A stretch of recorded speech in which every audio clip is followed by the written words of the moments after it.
My name is Hassan Amara Arali, Principal Director, Health Nest Uganda. We are really excited about the partnership we have started with the World Health Organization and the constellation of community life competence for introducing community life competence process in Uganda. We feel that this is a time to really do a lot in community work. We think that this is a turning point in some activities that we have been doing in the community. We feel that this is a time for getting a missed link with the community.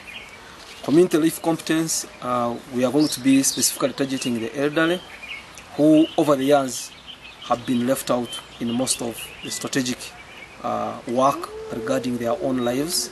These elderly people have been left out in most of the national work.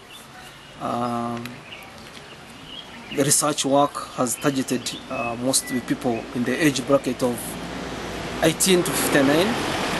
So community life competence, which is about involving the community itself to identify their own strengths and also manage their lives, we feel that as Health Nest Uganda, this is going to be a very important step in a right direction. It will help us really engage the older persons to manage their own issues regarding HIV. The older people are already overburdened with the orphans.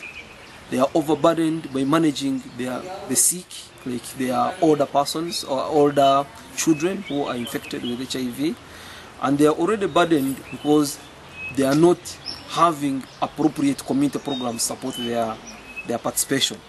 So as Health Nest Uganda, we are very, very excited, and we hope that this one marks a very big turning point in the fight against HIV/AIDS among the aged in Uganda.